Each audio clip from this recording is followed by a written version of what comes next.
Merci très chers téléspectateurs et auditeurs, vous qui nous suivez à travers le monde. Salut et bienvenue dans ce nouveau numéro de votre magazine que vous avez l'habitude de suivre. Magazine intitulé Grand Format qui reçoit des leaders d'opinion. Au cours de ces magazines, nous parlons des sujets d'actualité. Alors, pour ces nouveaux numéros, nous allons encore recevoir un homme intelligent que vous aimez beaucoup. Il s'appelle Maître Daniel Ngula. Maître Daniel Ngula est avocat au barreau du Congo central, cadre du parti politique AADC de Madame Adèle Kabena, un parti politique que dirige M. André Nkote au Congo central. Voilà, c'est avec lui que nous allons nous entretenir, comme je l'ai dit, par rapport à des sujets d'actualité locale, provinciale, pourquoi pas nationale. On va aussi parler de l'évolution du parti AADC. Sans plus tarder, nous les recevons. Maître Daniel Ngula, salut. Ouais, salut, monsieur le journaliste.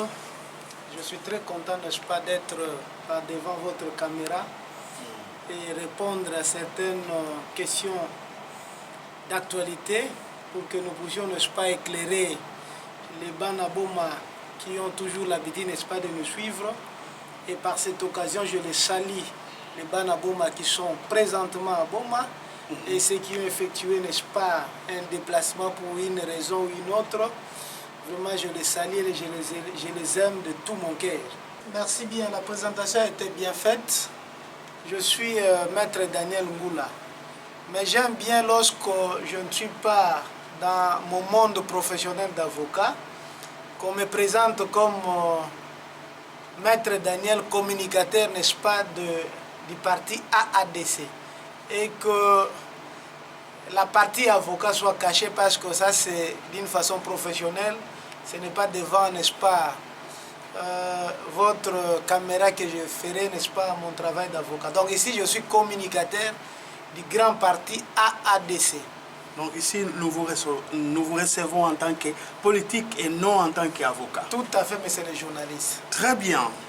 Comment évolue le parti AADC de Madame Adèle Kabena? Les partis évoluent très bien, très bien. Et donc, un parti tout à fait jeune, un parti qui s'implante, n'est-ce pas, à travers la ville de Boma, mais curieusement, un parti qui impressionne, parce qu'il ne passe pas des jours ou des semaines qu'on nous parle de AADC, et que nous avons une longueur d'avance, surtout avec le jeune adhérent qui n'attendent même pas le mot d'ordre, n'est-ce pas, de notre président urbain, M. Ada, mais qui se lance comme tout compatriote qui voudrait bien, n'est-ce pas, faire parler du parti et faire parler, n'est-ce pas, des actions du parti et aussi vendre notre candidat au niveau, n'est-ce pas, de la présidentielle, l'excellence Félix Antoine Tshisekedi Tshilombo. Donc, nous sommes très bien là et le parti évolue très bien et que nous nous implantons chaque jour qui passe. Maître, je voulais que vous puissiez intervenir ou émettre un point de vue par rapport à l'arrêté du gouverneur. La fois passée, nous avons suivi que le gouverneur a signé un arrêté qui rend obligatoire les contrôles techniques à Boma. Maître, comment est-ce que vous avez accueilli cette information? Oui, merci bien, monsieur le journaliste. La question de l'arrêté signé par le gouverneur de province, son Excellence Guy Badou, par rapport, n'est-ce pas, aux véhicules importés de l'Europe, usagés et tout matériel roulant, de pouvoir, n'est-ce pas, descendre ici à Boma, être dédouané ici à Boma non seulement pour faire revivre le port de Boma, mais aussi parce que ces engins-là doivent obligatoirement passer par les contrôles techniques afin de pouvoir, n'est-ce pas, sécuriser les Congolaises et Congolaises qui soit montent dans ces véhicules-là ou ces matériels roulants-là et qui empruntent la nationale numéro 1. Parce qu'il faudrait se le dire, cette nationale numéro 1 est devenue un mouroir où chaque jour qui passait, n'est-ce pas, il y a des accidents. Et parfois à cause de l'état défectueux, n'est-ce pas, des véhicules importés. Cet arrêté a été bien accueilli dans le milieu des Bomatrachiens. Et moi, personnellement, j'ai applaudi.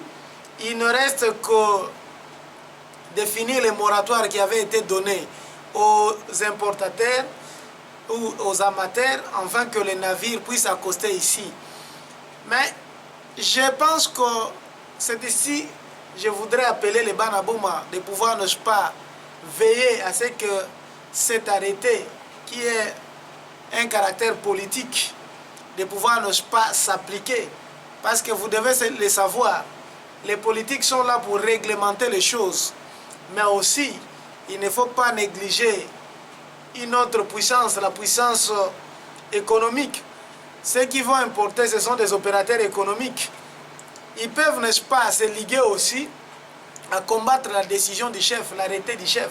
Que donc, ici, je rappelle à tous les Banaboma de pouvoir veiller à ce que cet arrêté soit d'application. Parce que la ville de Boma aujourd'hui, transformée à un désert, et il y a eu même des courageux qui l'ont surnommé Ukraine à cause de la crise. Et que nous pensons que la reprise, n'est-ce pas, des dédouanements de ces véhicules-là ne va pas terminer à 100% la crise. Mais du moins, ça pourra, n'est-ce pas, avoir des effets de réduire la crise, afin que le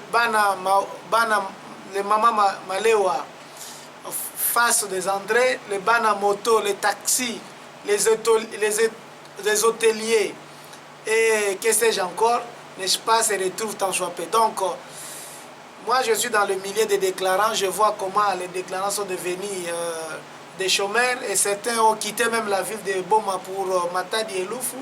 Nous pensons que cette histoire d'arrêté va devoir nous aider à ce que ces compatriotes reviennent à Boma et que la ville de Boma aussi revive. Donc c'était une décision. Est-ce que Maître Daniel pense que, ou Maître Daniel est optimiste, ou il pense que cette décision sera appliquée? Je suis optimiste, mais en même temps il faudrait veiller, parce que c'est une décision politique. Nous savons, lorsque les politiques prennent une décision, parfois les décisions souffrent, n'est-ce pas, d'application. Il n'y a pas si longtemps, le chef de l'État avait pris une décision de pouvoir, n'est-ce pas, fermer les ports illégaux, mais jusqu'à preuve du contraire. D'ailleurs, nous ne savons pas où sont les ports illégaux, lesquels et pourquoi ils ne sont pas fermés. Et donc, si à ce niveau-là, il y a difficulté, n'est-ce pas, d'application de cette décision-là, même l'arrêté du gouverneur peut aussi souffrir, n'est-ce pas, d'exécution. Voilà pourquoi nous appelons les Banaboma de pouvoir veiller afin que cet arrêté-là, qui reste très capital pour la survie de la ville de Boma, puisse s'appliquer, n'est-ce pas, en toute sa rigueur. Voilà, merci beaucoup. Alors, maître, nous serons bilingues pour permettre à tout le monde de comprendre. Nous serons bilingues pour la meilleure audition. Maître, on va parler de la province. Depuis un certain temps, nous avons suivi que les violons ne s'accorderaient pas entre les vice-gouverneurs et son titulaire. D'ailleurs, dernièrement, il y a des images qui ont circulé à travers les réseaux sociaux où on voit les gouverneurs et les vice-gouverneurs dans un supermarché. D'ailleurs, nous avons suivi un message qui a circulé, un message du VG qui a démenti l'information. Comment analyser cela en tant que politique?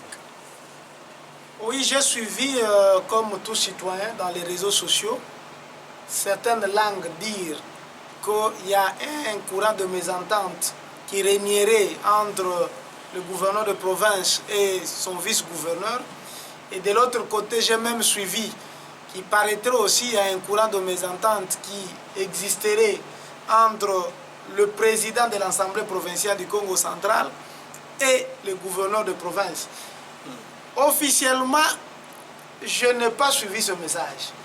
Et lorsque les réseaux sociaux mais les démentis du VG, vous avez ont suivi? tenté, n'est-ce pas, de parler de cela, je vis les démentis du vice-gouverneur, son Excellence Grace Bilolo, qui a dit haut et fort que les relations entre lui et les gouverneurs de province sont au beau fixe. Que donc, il n'y a rien et rien du tout qui semble, n'est-ce pas, les diviser.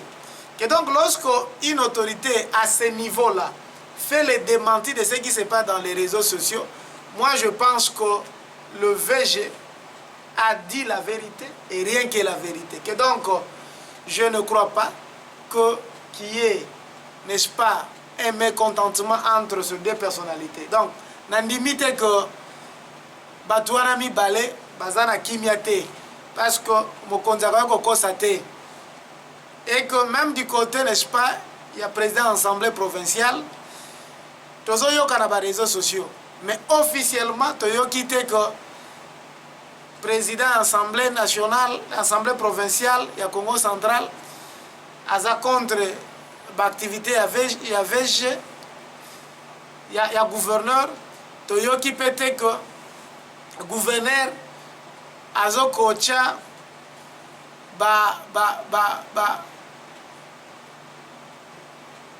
mbiscade na musala ya président de l'Assemblée provinciale. Donc, pour ngai loko les ana nous masolo ezobeta na ba réseaux sociaux, une personne sérieuse comme moi, je ne peux pas, n'est-ce pas, les commenter. Mais quelle lecture allez-vous faire par rapport à la vidéo qui a circulé où on voit le VG ou les gouverneurs et le VG qui s'amènent dans un supermarché pour faire voir, pour montrer à l'opinion qu'il n'y a rien et que les relations étaient au beau fixe entre les deux. D'ailleurs, quand on a talaki vidéo, nakumisaki bakonzi na biso ya province. Nakumisi bakonzi bakena supermarché. Tout à fait. Dans la commission bakonzi na biso ya province. C'est-à-dire que et quoi que ça allait faire hasard que le gouverneur de province a un supermarché et que de l'autre côté vice n'a pas payé. Et quoi que ça allait faire moi ya hasard tout comme quoi ça allait faire moi ba yokanaki. Ça qui prémédité té. Ba yokanaki bakuta na supermarché. Mais j'ai aimé seulement l'ambiance. Au moins ni batomi balé bazo yokanate quelque chose si ka bakutani bakolakisa ki bazo yokanate. Mais curieusement, bateau balobi que bazoyo kanate, bakuta na supermarché, batelemi bazo solo là avec toute convivialité. Donc elle a ici que na sommet à province qui mia ezali problème ezate. Tout le monde qui ba vidéo on assiste qui ba réaction. Oui, et quoi c'est pela quitter. Tout à fait, il faut ko susciter ba mécontentement, bato ba ko lo bato zo vivre 21e siècle, un siècle de communication. Tout à fait normal mais tant que biso to mona ki na pouvoir passer tant que ba konzimi balé à province na biso ba ko yo kanate et da ko mona visiblement da ko mona na vice da ko na bureau à gouverneur azalaki ko bengi sa vice associé même la gestion en province jusqu'à ce que ba ki ko kabola ba on pouvoir central mais oyo ya lelo oyo lokola d'ailleurs ba ngoni balé ba ki na credo moko la cohésion provinciale et mon ami que problème jusqu'à preuve du contraire et je prie à ce que problème est arrêté parce que nous avons besoin et que cohésion provinciale est seulement et que batouana mi balé batala na direction moko de façon que tout espérer avant mandat na bango esila batika pe bilembo na bango na province na mwa tamba olega na mandat na bango. Gibangu a kokisi presque 9 mois à la tête de la province. Depuis que akomi ko-diriger province ya Congo central, je crois qu'au-Kissi 9 mois. Selon vous, est-ce que les choses évoluent bien? Pourquoi ça la bilan par rapport au temps où Azali na tête de la province? Merci beaucoup, monsieur le journaliste. Faire le bilan, n'est-ce pas, du gouverneur de province à ce moment, c'est difficile pour moi. Simplement que j'ai noté que dans son actif, depuis qu'il est là, il a fait des choses qu'il faudrait aussi encourager. Par exemple, j'ai appris, bien que je n'ai pas palpé de mes mains, à Tongiba école, dans chaque territoire, une école technique. Et bon, malheureusement, les villes, peut-être que nous avons échappé en mais Congo central, il y a 10 territoires. Et qu'à Tongi, dans chaque territoire, école technique moko. Et Toyoki que pour encourager les enseignants de l'école primaire, autant on a une grève pour na mbongo ya prime de brousse, mais depuis l'année scolaire et bandit, mouvement de grève dans l'école primaire exacte parce que le gouverneur de province a supplié moi enveloppe na salaire na bango. Chaque année scolaire, et si la kate sans que grève ezanga kozala. Mais cette fois-ci, province est calme côté kuna. Nous avons vu le gouverneur de province dans son actif kokabola mituka na ba policier. Akaboli na Mwanda, akaboli na Matadi, akaboli na Boma, un peu partout là. C'est très positif et nous avons, n'est-ce pas, acclamé. Et le gouverneur de province, à projet Zaïbélé. C'est pas seulement le gouverneur qui a acheté, même la maison civile. Donc, maison civile, la chef de l'État, on peut Sombaki Mituka, gouverneur à Sombaki Andam. Oui, merci beaucoup. Gouverneur à Sombaki, maison civile à Sombaki, tout à fait normal. Mais pour Nabiso, lorsque nous voulons parler, n'est-ce pas, du gouverneur, et que même ce à Sombaki Moko Apesi, c'est déjà beaucoup parce que donc c'est très, très positif. Mais du moins, nous devons aussi nous dire que Batebele va critiquer la nomination de différents postes. Nous va critiquer les nommés na DGRKC. Nous avons dit que les alaki na concertation. Nous avons dit que nous va nommer na DGRKC où ils ont Nzumu ya Congo central que bazana ba compétence voulite ou sinon bazana ba qualification voulite. Mais ngana lingina kota na angle wanate. Le col a nommé, je crois que le gouverneur a toutes les informations de la province.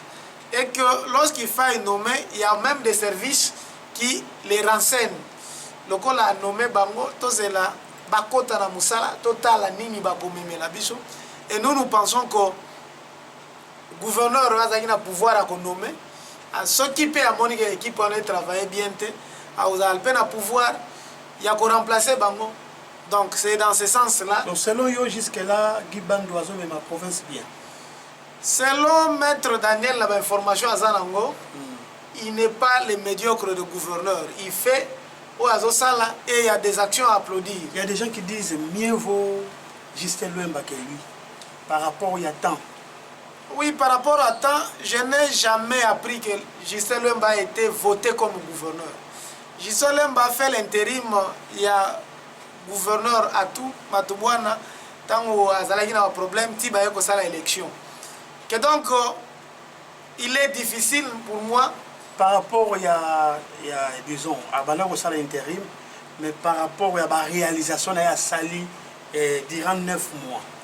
Batubalobi que mieux vaut Justin Luemba que lui. Bon, je note, le gouverneur a Justin Luemba a Salaki Nzela pour combattre Christ Roi. Namoni le gouverneur a Justin Luemba a Salisi Nzela pour combattre M. Labé. Là je remercie. Mais est-ce que ce qui question na to tunya na Mbanzangu est-ce que ça la bon? So to tunya na Chela que ça la bon? So to tunya na Lokula. Ba ezapela batra satiki point d'interrogation. Mais problème nanga ezako il y a Salaki Tanaye et que le gouverneur Guy Bad de son excellence a Zosala Petanaye le problème pour moi, ce n'est pas de comparer les deux personnalités, mais le problème pour moi, c'est de pousser le gouverneur qui est en place, de travailler pour le Congo central. Parce que ce qui est vrai, le problème est belé. L'obi soki okena wenze ya dumbi ota la place bateka fufu. Ba ebisa que eza manio côté mu design ko produire. Fufu eza na bamboka na biso mais nzela pona okendo zo manio ko wana fufu wana nzela ezate. Que donc pour moi c'est une façon à raisonner. Et d'ailleurs je voudrais anticiper ce qui eza na likambunga na koyoko senga. Parce que ce que tali na constitution na biso tango bazo lobela makambu ya pouvoir concurrent entre la province na pouvoir national balobi même likambo banzela na kati ya province tozana ba voie nationale ba route nationale oyo que pouvoir central fa sala mais na kati ya province toza pena banzela oyo eza provincial oyo que province fa salisa omoni monsieur je ne sais pas tali na kati ya mboka na biso bawaye biso ko en dehors ya office de route qui est une entreprise nationale tozana ba OVD office de voirie urbaine oyo travaille kaka de voirie et de drainage oyo travaille kaka na ba ville. Alors je me pose des questions. Toza kaka na 2 villes na province mais toza na 10 territoires. Alors si ko entreprise ni ko sala na ba territoire na biso. Alors moi je suggère que si na niveau ya province na biso bakoki kosala entreprise moko publique provinciale oyo kosalaka banzela na niveau ba territoire nga na bengi yango office de route office provincial de route ya Congo central et que entreprise wana gouverneur akoki kodoter yango na chaque territoire même 5 tracteurs de façon que basalaka suivi permanent ya banzela et que banzela na biso kufa de façon que biloko bazosala na ba mboka na biso eza na facilité bimaka bandeko na biso bavai na mboka bako éviter exode rural po bakozala na mboka basali babilanga na mwa baye koteka biloko na ville et que biloko mpe na ville bana komatamata te mpo na carence wana donc ole biloko epolaka na mboka ke bato basali moyen place akotekela yango eza te il fallait basala entreprise moko publique provinciale esungaka kosalaka banzela suivi ezalaka ole kozala na ba OVD na niveau ya ville ke doit boko bongisa libulu esalami na prince na ville mais na bamboka na biso banzela eza te. Voilà un peu ce que je peux dire na gouverneur s'il peut innover de cette façon là parce que la constitution et la loi sur la libre administration des provinces ils ont interdit RIET. C'est question d'avoir ce génie là de voir quel est le problème qui touche tous les Congo na ba territoire na ba ba village na bango. Je pense que les Kambanzela ils ont touché tous les Congo. So okena luosi bazolela les Kambanzela, so okena na Mayombe bazolela, okena Kimvula bazolela et partout bazolela les Kambanzela. Donc le gouverneur peut innover. Je sais qu'il a des conseils politiques qui sont intelligents et qui peuvent aussi raisonner comment n'est-ce pas résoudre ces problèmes-là. Très bien, on va évoluer. Je rappelle aux téléspectateurs et aux auditeurs qui nous ont pris en cours de diffusion que nous avons reçu un homme très intelligent, un avocat, il s'appelle Maître Daniel. Aujourd'hui, au cours de ces magazines, nous l'avons reçu en tant que politique parce qu'il est cadre du parti politique AADC. Alors, maître, revenons à Boma avant d'aller à Kinshasa. Lelo, Toyoki na Boma, concept moko ils ont divisé opinion parler de la bomalité. Ba initiateur ya concept wana ba lobby, bazo souhaiter population ya Boma ba pesa électorat na 2023 na baye oyo baza na Boma comme centre d'intérêt. Donc ba candidat oyo baza bazwa Boma comme centre d'intérêt, baye oyo baza na ba adresse fixe awa na Boma. C'est un concept qui divise l'opinion aujourd'hui. Maître Daniel en tant que moi na Boma analyse ton lecture l'innocent. Ndeko journaliste, merci beaucoup pour la maloba. Nalanda qui pour la première fois débat un débat très roulé entre Ndeko Frazen Vemba Nande Komoko, Martin Solo. J'étais très curieux à Hollanda débat. Je salue M. Frazen Vemba. C'est un homme très courageux là. Et que ceux qui banent à Boma, tokozana batu ya modèle wana ya modèle ba Frazen Vemba ta 10 sawa politique ya Boma kozala révolutionner. Moni concept wana aza na yebite soki aza géniteur ya concept wana, mais façon aborder kiango j'ai aimé et na comprendre que combat ya bomalité wana il faut la combat ya bana boma nyonso. Problème eza nini? Lobby, discrimination, tribalisme, tout ça. Ça veut dire que mutu na mutu ana façon de comprendre, mais moi j'ai suivi ce débat là. Na landa ki ba explication ya Frazen Vemba. Na comprendre que loko moko que ceux qui battu ba comprendre ye ndenge ye nenga comprendre ki il faut comme combat ya bana nyonso boma. Le problème eza nini? Omoni na jeu démocratique. Na jeu démocratique pouvoir biso do détenir biso population. Biso ne tozo pesa yango na mutu nyonso tolingi. Or pouvoir oyo tozo pesa yango na voie électorale. Il faut ba élection seulement pour to pesa pouvoir na mutu nyonso tolingi. Siko il s'est fait que awa na bomba. Les gens ont compris que apparemment na bomba ba ko facilement ko kosa bango. Mutu avandaka na lukula. Mutu zo avandaka na matadi. Mais pour na ba région électorale atiki ndako na lukula, atiki ndako na mwanda, atiki ndako na matadi, aye aluki na bomba. Et pendant 2 mois abandi ko loba na ba radio na ba télévision. Pendant ces 2 mois comme ça ba meeting populaire, pendant ces 2 mois comme kaba maputa, pendant ces 2 mois comme ko kaba biloko pour na nini pour postuler na bomba. Immédiatement après l'élection, à zongi place siège nezali. Que donc bana bomba va perdre siège wana. Que donc mutu wana ko sala te pona bana bomba te. Akolobela bana ya bomba te, akolobela bana esika vandi. D'où il faut éveiller attention ya mwana bomba nyonso. Que bokonzi oyo ba pesi yo po okomisa mutu mukonzi. Komisa mwana bomba oyo yebi avanda kana bomba, oyo atongi na bomba. Mwasi na bana ne ba ana bomba oyo même butu moi azana bino awa. Mais bana bomba mususu aza mwana bomba botami awa mais asalaka na mwanda asalaka na matadi asalaka Kinshasa. Il peut toutefois revenir ça pour repostuler parce que awa bomba eza ville natale na ye. Nazala ba candidat nga Daniel Ngula nazo soutenir. Oyo azaki asalaka na mwanda. Mais awa na bomba ndaku na ena bomba mwasi na ena bana na ena bomba bande kone nyonso na bomba bana baza épargné aza épargné parce que intérêt na ye nyonso chaque samedi azao et lundi azonga ke ko sala.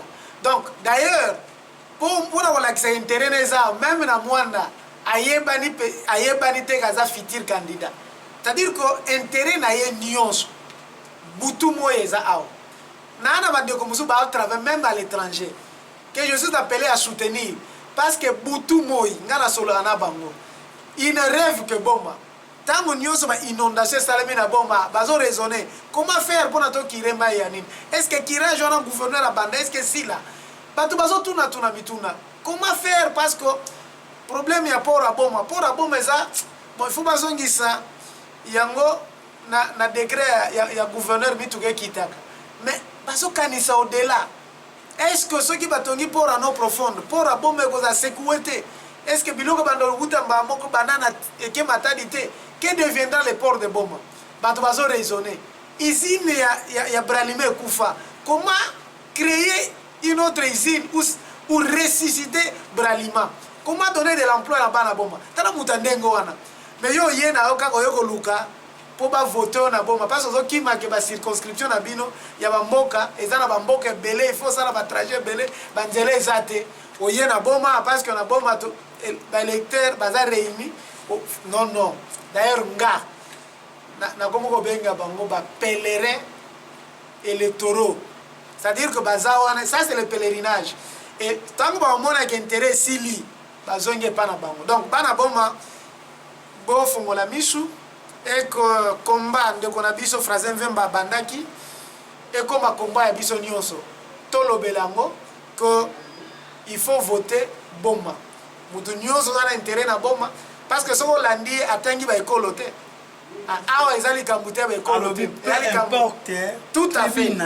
Tout à fait. Ezali kamba bana ba Boma, bana intérêt à Boma. Ozala province ya Congo original ya Congo central ou pas. Essentiel to yebi que yoza na ba intérêt na centre d'intérêt na zawa. Tu es la bienvenue. Voilà, Torolobela élection. Alors, population toujours en mingi. En 2023, il faut renouveler la classe politique parce que les députés auto votent qui basale le côté, Vous êtes pour qu'en 2023 qu'on renouvelle la classe politique, qu'on tcha bilongi asika, qu'on vote bilongi asika. Tout à fait normal que Naboma, moi je ne parle pas, n'est-ce pas, il y a qu'on renouveler la classe politique. Car pour na tcha bilongi asika, mais pour nga il faut renouveler la classe politique. Kopona batoyo bakoki solo kolobela bana ya Boma. Bati fo bayeba nature ya musala ya député. Député musala na ye eza ko voter mibeko, eza ko contrôler exécutif national ou provincial et ba service public pe ba entreprise publique. Donc tangu batu bazo pona nalandaki même débat moko ezalaki un peu insolite nayoki un des prétendants candidats azolobaka ko voter mutukuta alobaka te mutukuta eboloba français te. Cela voudrait dire que tant que bana bon bali ba voter to na problème de ya émulation na alobaka français bien to na aloba français mabe nana zana ba diplôme ya minene nana zana ba diplôme minene te mais to na problème ya mutazana ba idée. Il y a d'abord non seulement de voter, mais même de proposer. Parce que aucun de voter, mais bien qu'on va sali, va concevoir la Grand Kivu. Mais maître, vous avez une idée, mais niveau intellectuel, ils sont très bas. Aussi batté. C'est-à-dire que pour Moutou Azala na idée à bien, Moutou devrait faire un niveau élevé, aux commissaires à niveau dans idée à bien. C'est comme ça que Bisoto Lingui, d'abord, les critères. Il y a éligibilité au Seigneur. D'abord, il faut soit gradué, soit licencié. Donc, Balobi, il faut un cadre universitaire. Ou sinon, il faut une expérience. Il y a au moins 5 ans dans le domaine politique, économique ou social. Et là, qui signifie que candidat pour le candidat, en principe, il faut un niveau donné. Ngana lingite ba kendaka ko acclamer ba projet ou ba proposer de leur outil ailleurs. Na boma awa depuis nga. Nazana bomba, je suis là en 2011, nazalaki wana 2018, nazalaki wana paponi bato. Aucune proposition de loi, aucun projet de loi est outil na boma. C'est comme si Boma est abandonné. Même bato nyoto tindi. Bakoko loba loba oui, mais vous avez proposé quoi? Au moins l'environnement ya Boma ndenge zokufa. To décrire qui a oh non inondation. Mais il faudrait une loi même à niveau provincial où il faut protéger l'environnement à Boma. Maintenant, député à maternité, il faut député à Boma. Il faudrait une loi pour protéger le port à Boma. Au moins, il va arrêter le gouverneur, oui. Mais ils ont la force d'être édité. Il faudrait un édit provincial pour comment protéger Boma. Les lots sont au tamboli, barigol, il y a Boma presque tondi, n'a pas de déchets plastiques. Mais à niveau de la province, il faut un édit qui protège l'environnement. Recycler. Ça doit être un édit. Mais jusqu'à preuve du contraire, personne n'en pense. Donc, nous avons besoin de députés qui peuvent concevoir des projets, des lois ou des dits, et qui peuvent influencer même le pouvoir provincial ou sinon national. Marque ba député to luka te ba député que na bandako belé na zalaka na bilambe belé na mituka cher dono. Donc c'est à dire que bana Boma quand le moment sera venu. Donc selon vous les députés élus de Boma n'étaient pas à la hauteur de leur mission. Ce qu'il faut évaluer selon mission constitutionnelle et légale. Il y a député national, député provincial, tout le monde a échoué. Tout le monde. Tout le monde a échoué. Sans exception. Sans exception aucune. Tout le monde a échoué.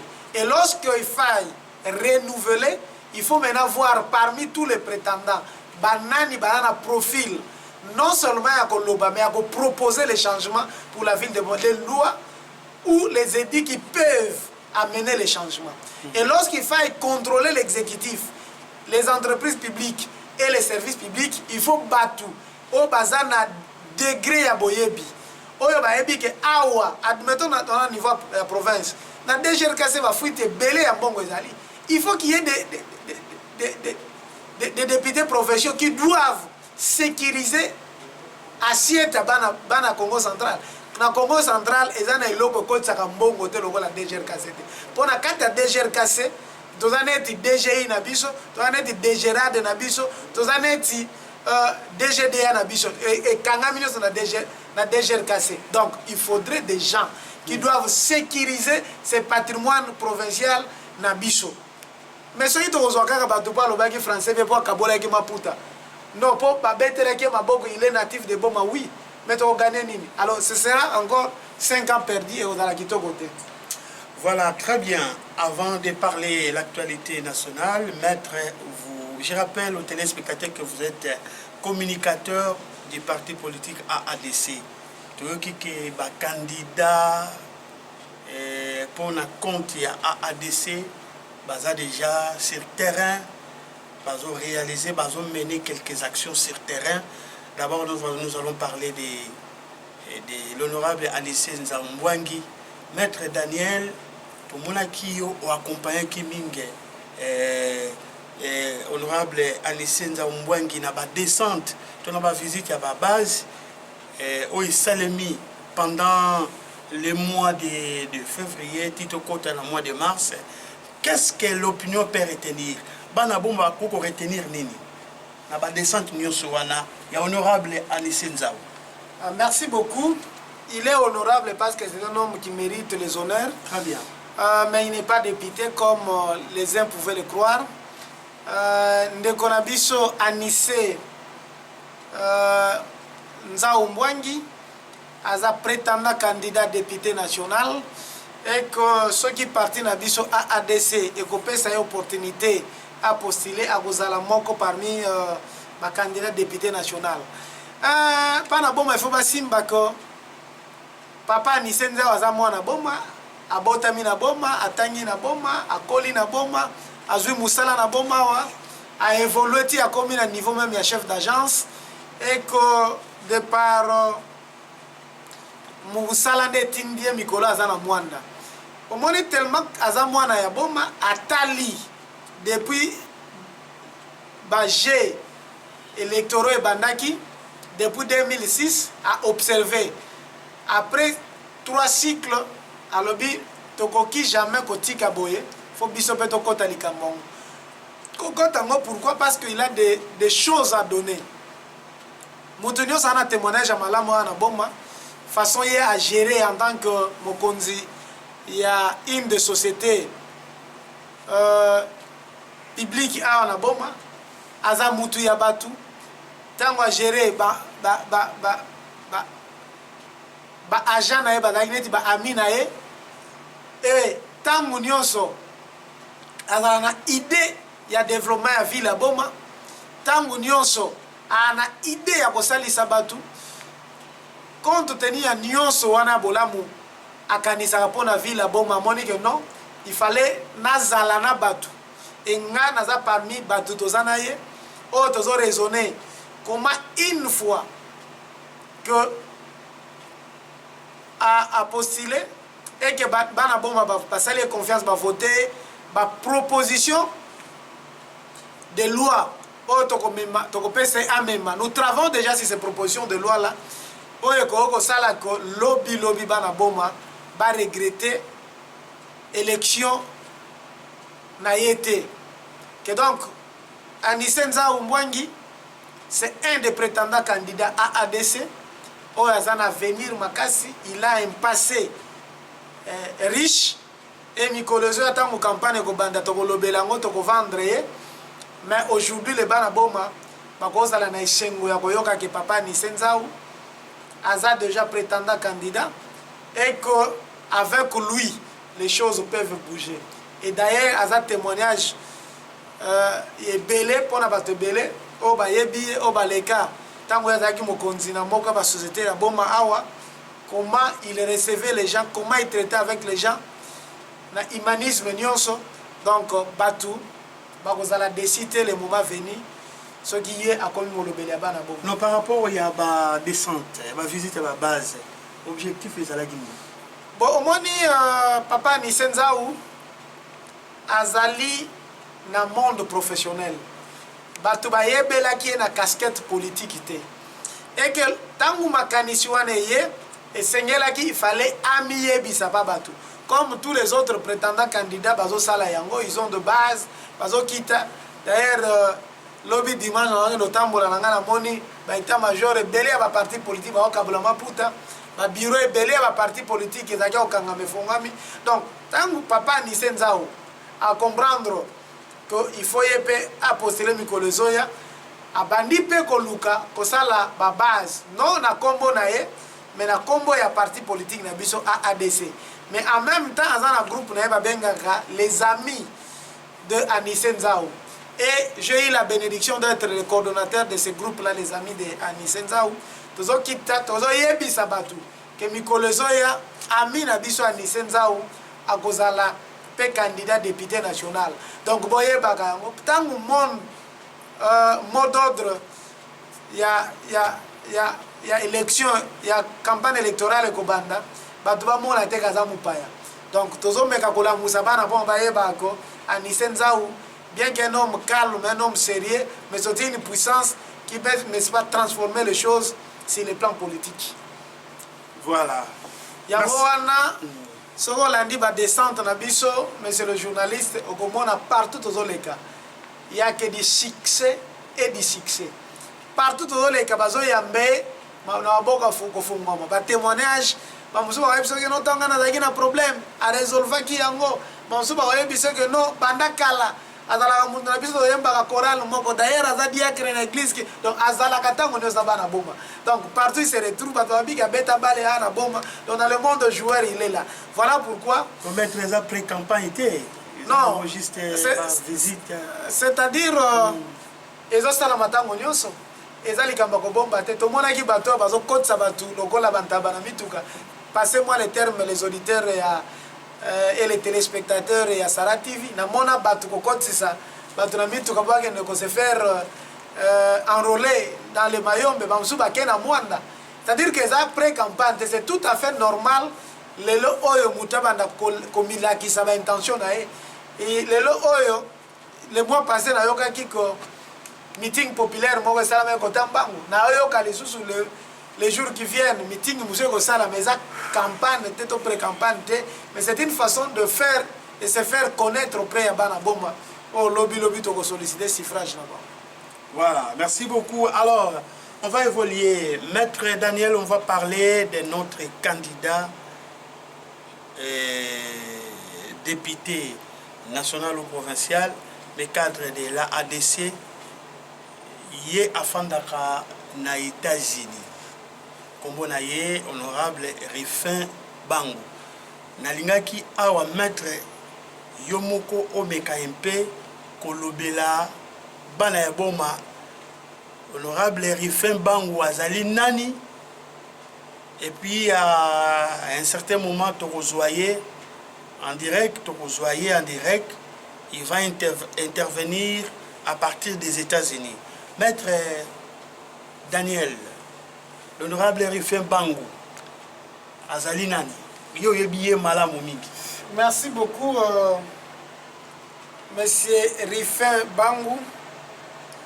D'ailleurs, tant que vous voyez en direct, à se présenter suffisamment pour les gangai.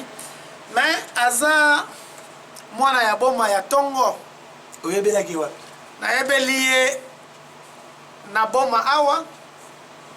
Mais avant ça, na masolo na biso na comprena iko famille na yeza na boma mama abotami awa na boma abotami dans les kinkenge mama na bandeko na ye baza awa na boma bavandi na mbangu. Donc vie na bango eza awa. Aza mwana oyo atangi ba classe na ye awa. Aketanga mususu na Kinshasa esima lipamboli ye ake na mikili ya poto aza na États-Unis d'Amérique et aza na expertise avérée. Mais tangu nyonso lorsqu'il y a un congé aza na boma na bishwa ayaka na boma aza na matadi aza na mwanda. Pourquoi? Parce que aza trop attaché na ba origine na ye. Ye aza neti te bato bazozwa ba développer so ake libela te. Ye azali na ba souche na ye awa abosa na ngote quel que soit le merveille akuti na mboka États-Unis d'Amérique. Abosa na ville natale na été. Tout à fait. Omoni po azana habitude ko loba loba te. Awa na boma awa ezana batu bakata kabilanga na bakombo ya sombe na bango. Ezana batu mususu ba salaka ba jardin na ba semence oya tindaka. Ezana batu mususu bazwa traitement po na loya bakisi ya pesa. Ezana ba laboratoire mususu ana bomawa.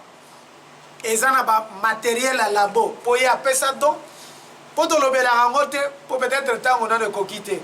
Mais le moment venu parce que ba monsieur comme ya politique a observé mingi.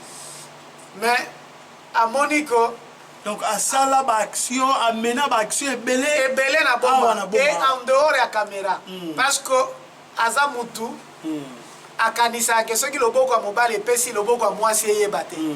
Mais on a compris que kopesa bongo moyen o influencer penza population ebele ya bomba ezate. Alors il faudrait chercher le pouvoir politique parce qu'avec le pouvoir politique vous pouvez impacter. C'est comme ça que et puis aza novice na politique te. Aza novice na politique te. Il est toujours dans le cercle à pouvoir. Il est là même en 2011 azala qui même prétendant candidat président de la République. Donc au moins nous devons réfléchir na grandeur en dengola candidat président de la République. C'est-à-dire que bakor et ça pouvoir postuler les soutes. Ambition examiner n'est pas naïe. À comprendre que pour changer les choses, exactement à travailler dans autarcie mogakate. Faut compter dans parti politique, il faut compter dans parti politique AADC. Il faut conquérir suffrage et à comme soit député national, soit député provincial, cela dépendra tant au traitement du dossier que ça à niveau parti, de façon que à impacter d'une manière ou d'une autre vie yabana boma. Cette fois-ci, il y a la famille mokomi balé bisa touté, 10 familles de quoi mon côté hôpital mon côté même avec le pouvoir politique a comme la capacité il y a de faire passer ma projet ou ma proposition de loi naé et en même temps ameka ko contrôler exécutif que oh les cambo est salamité pourquoi pour année salamité et en même temps le col avant mingi na poto il peut aussi nous amener une technologie on m'a c'est belé les lots ba usine mike net ya transformation ya ba orange ya ba banane pour osala ba jus ils ont cinq grand chose et ça problème né ya mécanicien pe akoyeba or yé avant des chimistes aza physicien aza avancé na informatique aza na makambo belé akoyoko sala d'ailleurs le moment venu bokozala étonné ce qu'il va faire dans le monde universitaire les universitaires ya boma bako comprendre que bayambi mutazo kanisa venir azomona makambo mike te o maputa o loso non il y a raisonné en grand les lots oyo sont aux États-Unis d'Amérique monde est comme monde moko informatisé les lots oyo c'est l'outil informatique intellectuel nyonso mais tant que na ba université na biso organiser faculté ya informatique ba outil exact.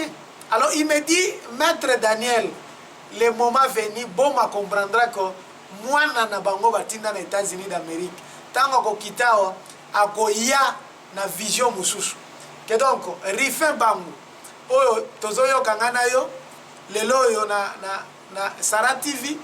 C'est un homme grand et qui raisonne grand. Et que le moment venu, beaucoup l'andaye en direct aux États-Unis d'Amérique, beaucoup comprendre d'ailleurs parce qu'à Kolobana qui Congo, et beaucoup comprendre le projet pour la ville na biso ya Boma. Que donc fondation Ezawana, Fondation Rife Bangu. Fondation Rife Bangu. D'ailleurs, avant que lui Mokoya, moi qui vous parle, nous sommes membre de la Fondation Rife Bangu. Donc, on a action sur le terrain et donc vendre beaucoup plus d'avantages. Parce que politique n'a besoin d'ailleurs que tout ça la sans caméra, tu comprendre que bato mususu bako dévancer biso inutilement. Donc, tu compte dans le monde où on a la caméra, dans le monde médiatique, de façon que tu vulgariser l'action.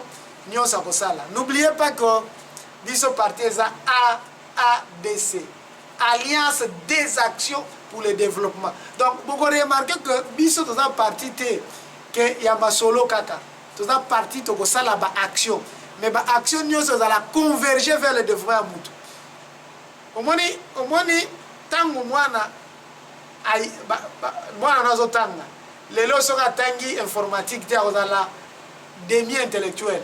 Si comme mutuaye a vu aperçu par exemple portable, abi mwana nao ne azotanga na université na portable na ye moko.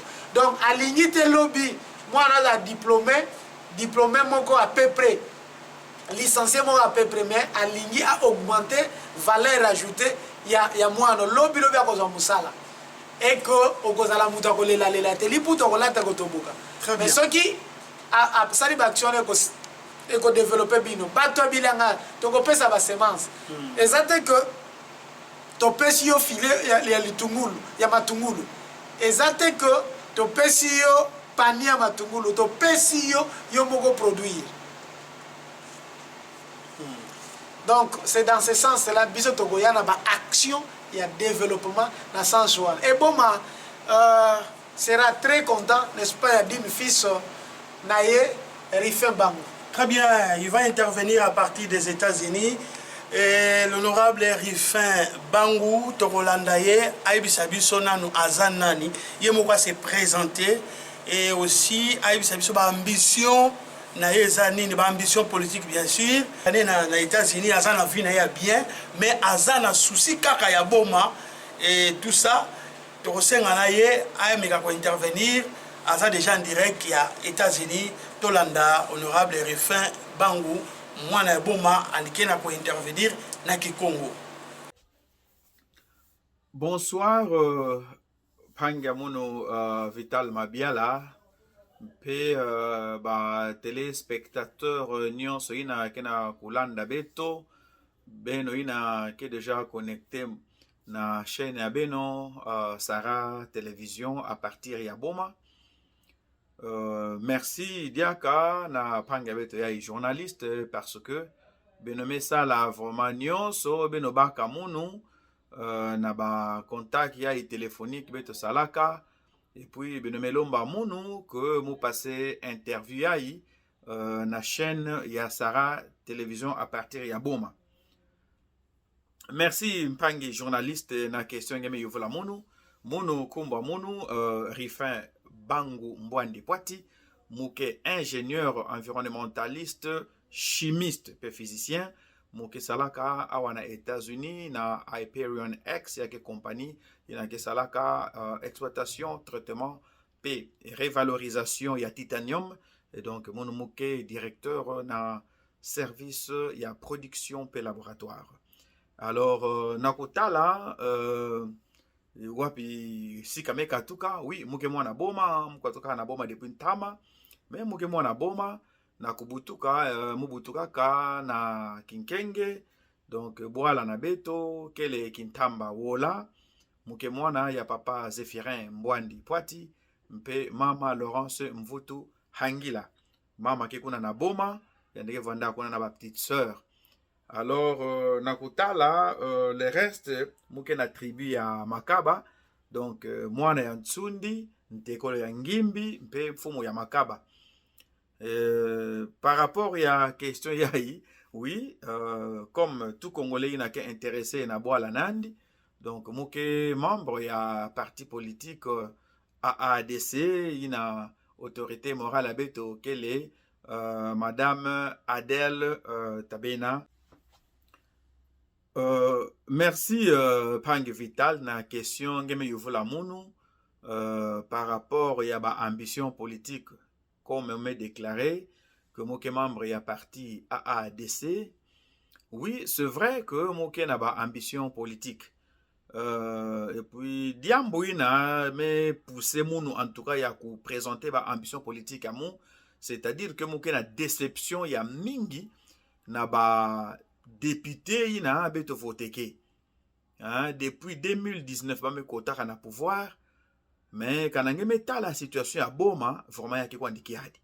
Ce n'est pas possible que beto kena ku soutenir ba pangina. Beto metindi la bayanka quand même mbongo basala campagne électorale ya bao. Ba me baka pe na élection ngo mais depuis ba kwenda ka bao. Donc ba me zimbana ka bao Boma ba ke sala ka bao kima motivé. Mais ça, c'est trop révoltant.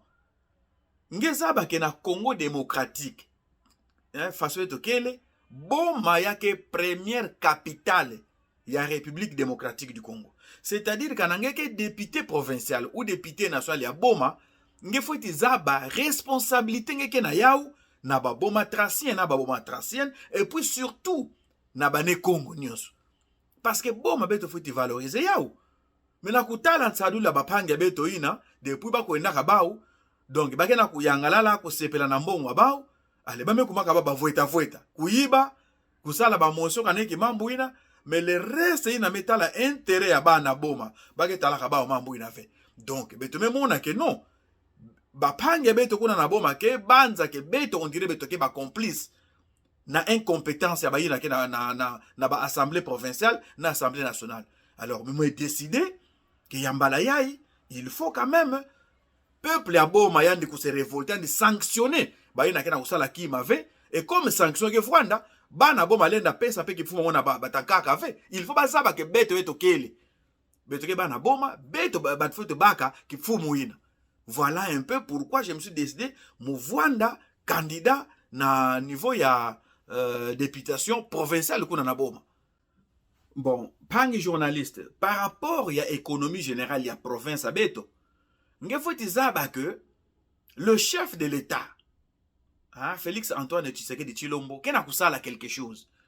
Beto, depuis 2016, Beto bandaka plaidoiria ya kutala que gouvernement ina vwanda Kabila ba meka avec utungisa pont entre Kinshasa Brazzaville parce que na vwanda ka destruction totale la province à Beta Congo central. C'est-à-dire dans ce vwanda na projet que ba batonyo so ki telema na Pointe Noire ale bima kotaka à partir na Congo démocratique à partir à Pointe Noire Brazzaville ya mekota na Kinshasa. C'est-à-dire port à Matadi ya Kangama, port à Boma ya Kangama, même kutunga port à eau profonde na mwanda ya vwanda ve. Mais l'air chef de l'État Kouizaka Félix Antoine Tshisekedi Tshilombo betome tuwila ne mambuina ya ndime wila beta ndime kuwa.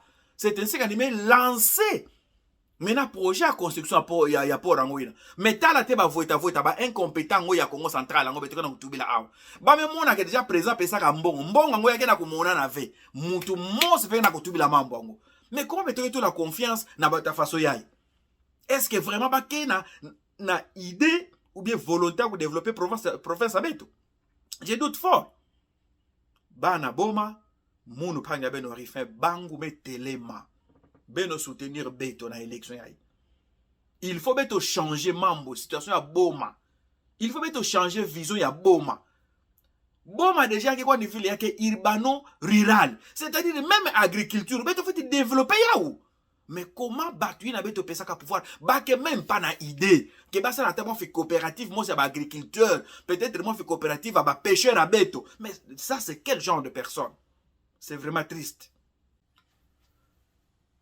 Bon, nakutala baina me boki la ke ba voeta, c'est-à-dire ce sont des voleurs. Batuina kena kukanisa bake atana projet mons ve na into bao. Bake na kukanisa ba ve la vie ya population de Boma. De Beto ki kana besoin ba pangi na ve kana metala la source ya Boma. C'est la seule entreprise vana kuna. Mais il y a que presque fini. Donc nous devons avoir des projets. Ville comme Boma faut être briller. Façon quoi de balubumba shikeli. Jeunesse à bête sport. Mais il faut te présenter ba gymnaste ina ki vanda ya ngolo na monde. Hein? Ba équipe à bête Boma, il faut y avoir ngolo. côté ya même ba équipe ya ba nzango ya ba jeune fille ya ba mama beto mais ya faut te vendre yina muke na kupesa kwa ni mo ba détail ba faille na bakena kusala même yandi mo si gouverneur ango mais depuis ba faut que yandi même pas mo fi itinérance na boma yandi kuza ta la ville ango ya boma iki faut ça kele ba desuni ni yandi la baka donc rien kwandi yandi me vanda kana na Matadi oubliant que Boma c'est la première ville, la plus grande ville de la République démocratique du Congo. Pamba fait minde le tout de là qu'il y a au première capitale. Alors, beto ke na ba site touristique. Ba o ba ke kuna ina beto futi valoriser, yina lenda koti sa mbongo comme ça beto met tombula économie ya Boma. Mais ba ke na osala ba okima mo sive. Tout ça, ya ke ba mambu ina munu muke na ku penser, pe muke na ku tala ke ba tu vraiment ba ke na mayunda mbo TV. Kanange ke vraiment député na ya Boma nge représenter Boma na ba institution provinciale ou nationale mais nge faut te voir actif comment ba député en fait ba ke na ba Matadi Kinshasa ata mo se fait na bureau kana ba be baka congé parlementaire ba be voir na Matadi na Kinshasa ba ke na ko na ba Putu o le ba futu kana Boma ba baka ba ida ba na Boma comme ça ba tubi là ba o hiki problème ba ke na kulutsa ko na Boma rien de ba me kuma ka ba affairiste bamezi bakana kaba Boma alors bana Boma élection ke na kwiza beno kanisa bien beno mona ke beto bapanga beno beto kele munu mo santuka muke kwiza kuna déjà d'ici juin muke sala ba séminaire pe bamba façon la façon parce que élection ya ibuzo balenda dia ka voanda ve non beto me pesa ba au pouvoir beto me aider ba ou même mais ba me oublier ba me zima na beto alors fini la récréation beto kota na mama nkaka mbote beto mosi beto sonika histoire beto na population beto mona ke beto me baka ki fuma ngo ba pauvre yi na beto me baka yao et puis beto me sala ensemble na ba panga beto ça c'est ça la vérité au lieu beto penser que beto ke na ba fumu mais ba fuma ngo ba ke ba fumu a vrai vrai ba ke ba corrompu ba voeta miibi.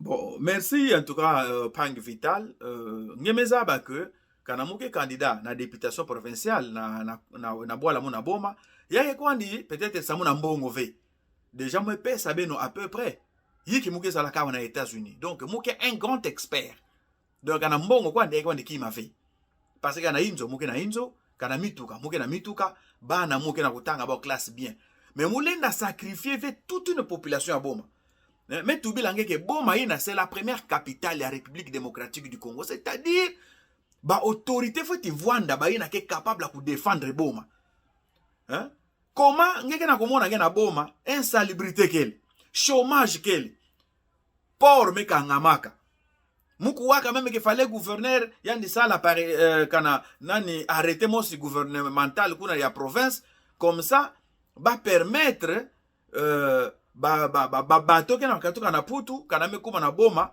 ya kitisaka ba voiture nyonso ba mituka kuna na Boma parce que l'herbe port vandaka na Boma gouvernement sumbaka déjà ba équipement ya kusala expertise donc contrôle technique ya ba véhicule nyonso ke na katuka na Putu parce que le plus souvent ba véhicule ngo ya ke ba véhicule ya seconde main ya ba occasion d'Europe mais jusque là population ke na ko réclamer parce que mituka ngo ke kitako ne pe na Boma ve ya ke na ko luta na Matadi mutu mos ke na ko sala pe suivi.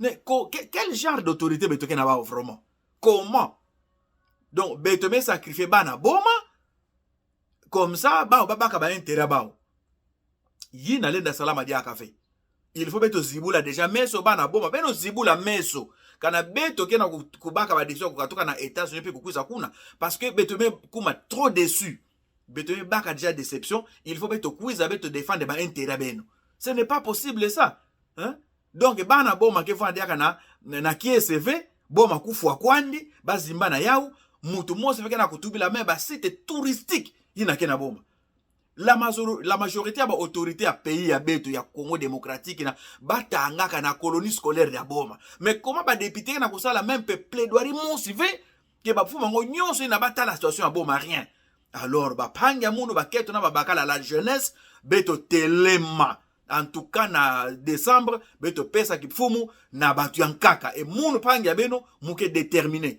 parce que il faut beto vwanda na image ya ku renouveler boala ina Boma panga munu journaliste mumeza ba bien question yeme yovula muke député ke pesa kabisa louver Mais le grand problème, c'est que député qui présente que problème à la population, n'a pas na gouvernement. Alors, mais tu sais que ba député beto ba kena kusala kisala ba ouvé. Ba kena ko tout la même pas ba loi depuis ba kena kana matadi. Combien de lois ba me voté na 4 ans ya presque 5 ans. Qui m'a motivé?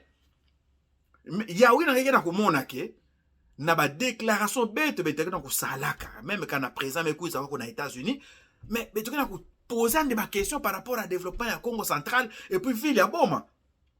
Ben même mona ya ndeme ko même demande à beto. Il y a même parvenir à certifier que le premier chef de l'État congolais, son excellence Joseph Kasavubu, voit un héros national. Mais il n'y a pas de démarche, beto salaka ya wawa. Mutu vuna benove. Beto ke na ba démarche en kaka, il na beto ke na sala même ba église, ya vona na ba reconnaissance, ainsi de suite ba chef ya ba église beto, ba vona na ba reconnaissance. Ba sportif beto ba vona na ba reconnaissance. Mais le problème, quand on a que même autorité morale à Beto, Madame Adèle Tabena, même on dirait Congo central, il y a une autorité morale. Rien. Vraiment, Madame Adèle Kabena, félicitations. Parce que l'air n'y a qu'à demande à Beto, n'y tout bas, n'y a répondre à ouvé. Beto mosi ba ne Congo, Beto Voanda, capable de défendre ba intérêt, Beto postuler. Alors, je vous félicite, vous êtes une dame de fer. Et Beto, mais quand on a parti, parce que Beto, qu'on a besoin, Beto changer image. Il y a Boma, d'abord, et puis image, il y a Congo central en Vimba. Alors, Moukana Koulomba na Beno peuple, Beno appuyer le chef de l'État. Beno appuyer pe ba candidat ya AADC. Beno mona udiaka ba blague ve. Beno pesa ba voix na ba ina kena taka ba polo ve. Kana ba kena kukuiza, ba kena kuiza na zero hein. Mais metu bila beno kebeto, to kena besoin même pas ya o pochette o dipa. Kana samu wana bima ina, beto kena ya o chaque jour. Mais kana beto me bika boma kufu na beno population, beto ke vanda responsable ya mambo ina nyonso. Il faut beto défendre beno. Donc ba mambo ke kwanda trop ba étudiant na boma ba université beto yake mal entretenu ba volontaire kena ko nwana mais gouvernement kena ko sala diamu mosi, c'est-à-dire beto ke représenter ve. Alors, il faut te voir dans l'élection aussi, il y a sanction dans la façon. Merci, Pangi, journaliste. Donc, comme mot de la fin, Moukena kuvutu sa matondo na beno ba journaliste me pesa mon occasion ya ku luta na émission yai.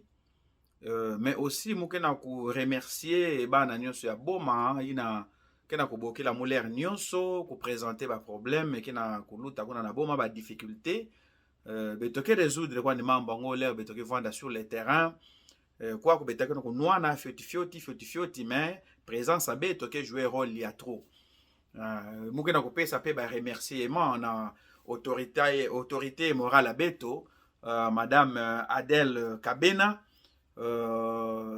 parce que animé pesa beto occasion quand même beto exprimer volonté politique à beto na parti yandi créé que AADC ça c'est vraiment un grand remerciement et puis surtout na ba fédéraux ina kena ko diriger même province à beto Congo central ba président pe kuna na Boma ba fédéraux ba kena ko landa munu merci mingi na beno nyonso parce que beno ko bokila mu vraiment mokena ko yangalala na ba appel à beno donc merci na chef de l'État parce que en tout cas depuis yande lutaka na pouvoir kana betome poser question ina kena ko tala province à beto Congo central yande kena ko leka ve yande kena ko sala tout comme ça de répondre na ba demande ina d'une manière ou d'une autre et donc benoza ba kaka que sincèrement betoke pe ça dit ka chance ve na batuina kena kusakana na kana kumbu ya Boma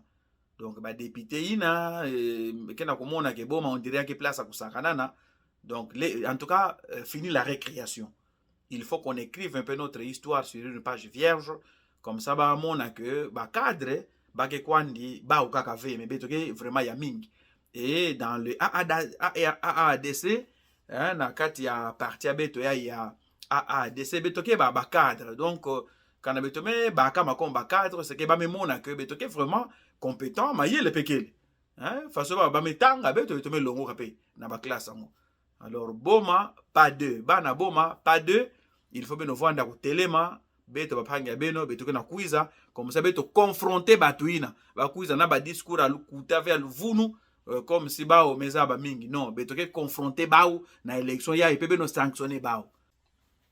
Bon pangi en tout cas merci na question hein, ba activité na boma muke na kosala déjà ba action il y a encadrement il y a ba jeune donc tout là déjà fondation Refebang ou kefana na boma ba ina ke baka temps balenda kwenda ko s'enrôler bureau kele kuna ba cadre kele pangi beto Didier de Nayami yanike na kosala na ba pangi nkaka ba kele kuna ba maître Daniel donc ba contacter bao beto ke na ba projet même ya ko encadrer ba agriculteur beto na boma volonté kele par exemple munu kana mekuiza muke na besoin mu tombola déjà mu soutenir bien équipe avec club parce que muke muta avec club depuis tama donc muke na kosala que ba jeune abeto baba ka ba séminaire ba membre façon na façon même curriculum ya enseignement ya beto ba na zaba histoire à boila mais mingi ba ke na boma ba mebutuka na boma bazaba même veke boma ni capitale à tête ya République démocratique du Congo rien.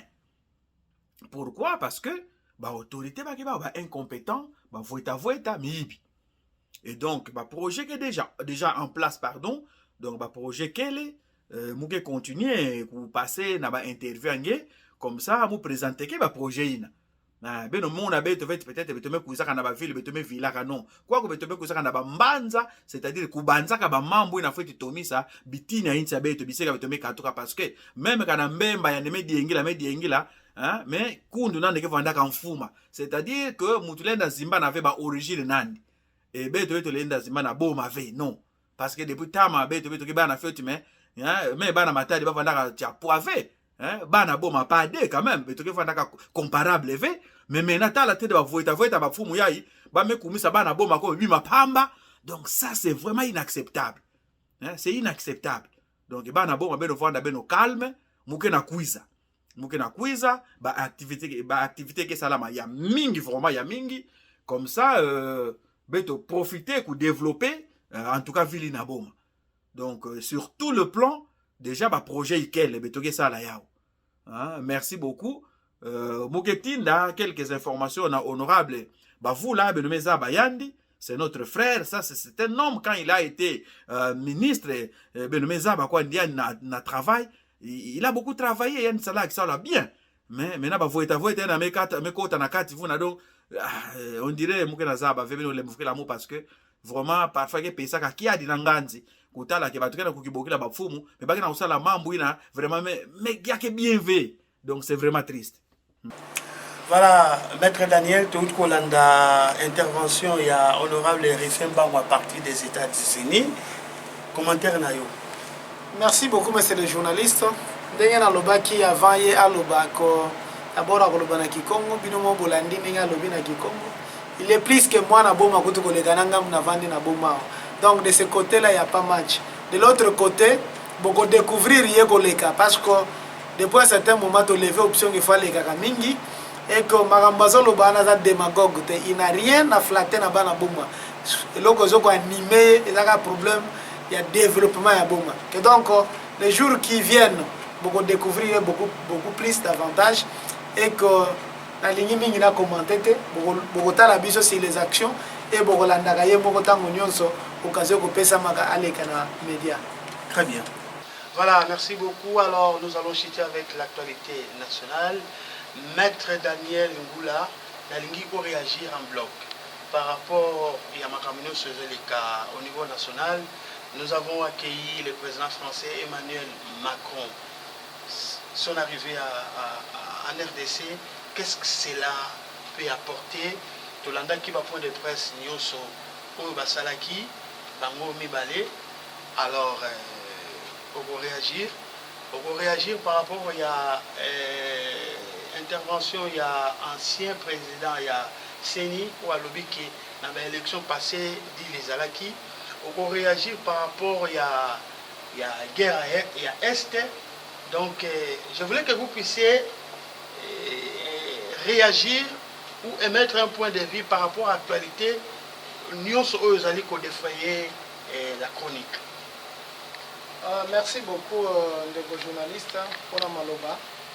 Tomoni makambo ya passage ya Corneille Nangaa na journal Jeune Afrique. Na comprendre que alobaki likambo ya sika te. Fayulu déjà aloba yango, président Kabila aloba yango, Shadari aloba yango. Donc de tout ce que alobaki wana, alobi y a eu un compromis politique. Mais compromis wana tomona yango te. Accord wana tomona yango te.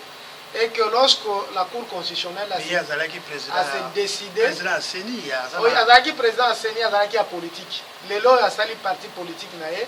Donc on comprend que il est devenu adversaire politique.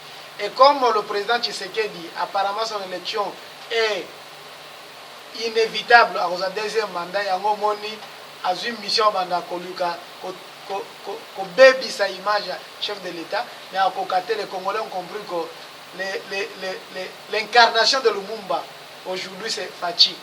Et là qu'on a une incarnation, et mon ani tang bauti na conférence de presse na président Macron, à la kisi président Macron, président français, que Lumumba azalaki boye. C'est-à-dire que à lobby que batala kabiso na miso batala kabiso bongote ba africain te. Faut tout traiter avec le respect mutuel. Bazouaka africain lokola bango. Et c'était tout dit. Et j'ai aimé et que je crois que c'est l'homme qu'il fallait na Congo. Parce que depuis que le Congo est Congo, depuis na botami en dehors na yoka ba discours à Lumumba, na moni sikoyo le président Fachi. Et voilà pourquoi il mérite un deuxième mandat. On a guerre à Est. Makamboze belé na bitumba ba pekisa couloir diplomatique te nazoyoka déjà que na Luanda basisme il faut salama na compte EAC ezo salama, mais la meilleure des victoires biso to kozwa victoire moko armée. Il faut ba soda na biso ba redynamiser bango, il faut matériel militaire et sombama pour ceux qui ont négocié et dans le problème ya koyokana, mais ceux qui ont frappé bango sur le terrain ba ko se retirer pour de bon et que bako zonga ka lisusu te. Donc la meilleure des façons bitumba biso na Rwanda ezako to aligner bana mboka bakote belé na armée to frapper Rwanda et kimia kozonga.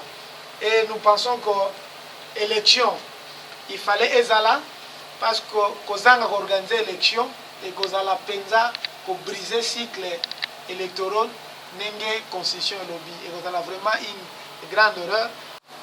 Voilà. Merci beaucoup, très chers téléspectateurs et auditeurs. Nous sommes arrivés à la fin de ces magazines où nous avons reçu Maître Daniel Ngoula, cadre du parti politique AADC. Maître Daniel, un dernier mot en 20 secondes. Merci beaucoup. Na sepeli mingi na émission euti koleka. Alika na benga bana bomba ke baya kokota na parti na bango AADC. Parti ya ba action pour le développement. Ni bande loko ezate kaka na AADC